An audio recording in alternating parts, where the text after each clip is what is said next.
सबसे पहले तो मैं ठाकुर सुखविंदर सिंह सुक्खू जी माननीय मुख्यमंत्री जी का धन्यवाद करना चाहता हूँ कि उन्होंने शब्द ग्रहण करने के तुरंत बाद कहा था कि हम व्यवस्था परिवर्तन से लोगों की सेवा करेंगे। तो उन्होंने एक नई पहल शुरुआत की है।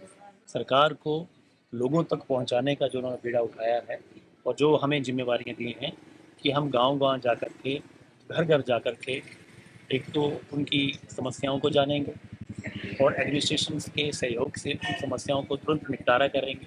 और इसके साथ साथ हम लोगों को ये भी बताना चाहते हैं कि महज 1 साल में माननीय मुख्यमंत्री जी ठाकुर सुखविंदर सिंह सुक्खू जी के नेतृत्व में हिमाचल प्रदेश की सरकार ने एक बहुत ही सराहनीय कार्य किया है। हालांकि इसमें हमें थोड़ा सा मुश्किलातों का भी सामना करना पड़ा। जैसे एक आपदा के तुरंत समय में हमारी आर्थिक स्थिति अच्छी नहीं थी, उसके बावजूद भी 4,500 करोड़ रुपए की मदद हिमाचल प्रदेश के विभागों से ठाकुर सुखविंदर सिंह सुक्खू जी ने लोगों की सेवा में अर्पित की, जहाँ तक कि हमें केंद्र सरकार से कोई पैसा नहीं मिला।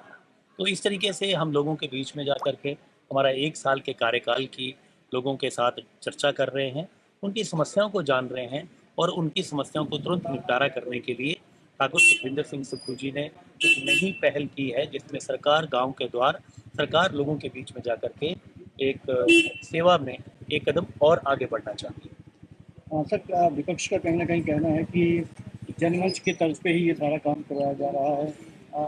कांग्रेस जो है उनको फॉलो कर रहा है। देखिए, विपक्ष का हर काम में कोई ना कोई नुक्ताचीनी करने की आदत बन गई है। हमारा तो विपक्ष से इतना कहना है कि जैसे जिला हमीरपुर है, जिला हमीरपुर से केंद्र में नेता हैं, हमें बड़े खुशी की बात है, लोगों के द्वारा चुने गए हैं। लेकिन जो हमारी आपदा थी उस समय केंद्र की सरकार द्वारा राष्ट्रीय आपदा घोषित ना करना हमारे हिमाचल प्रदेश के लोगों के साथ एक बड़ा मजाक था। उन्होंने उनके सहयोग के लिए कोई भी कदम नहीं उठाया, बल्कि उस समय भी वो राजनीति के रूप में हमारे लोगों को विपदा में अकेले छोड़ गए। तो कहने का मतलब ये मंच है या वो मंच है, सरकार जब भी कोई जिम्मेवारी लेती है, सबसे बड़ी जिम्मेवारी होती है लोगों की सेवा करना।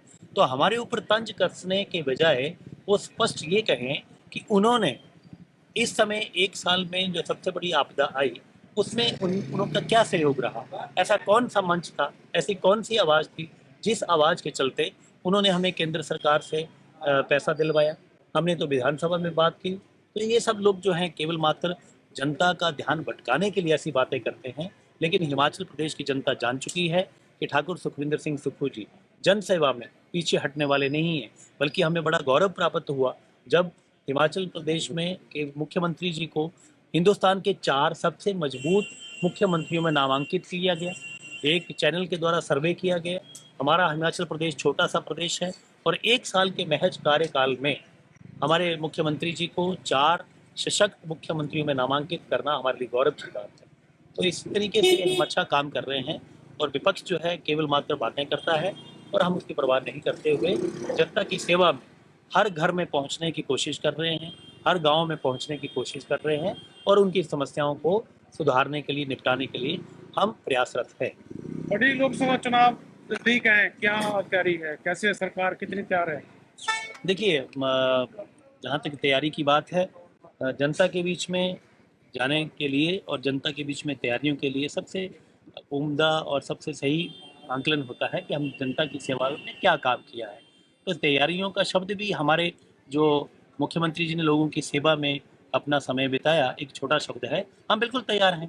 तो लोगों के बीच में जाकर के लोगों के बीच में हमारे जो 1 साल का कार्यकाल रहा, हमने किस तरीके से काम किया, कौन सी योजनाएं लेकर के आए, उन योजना के साथ हम जाके लोगों के बीच में जा रहे हैं।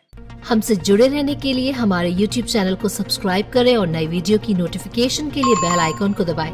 अगर आप ये वीडियो Facebook पर देख रहे हैं तो लाइक जरूर करें और ज्यादा से ज्यादा शेयर करें। इसी तरह के और भी अपडेट्स के लिए फॉलो करें हमारा Instagram पेज himachal.k street।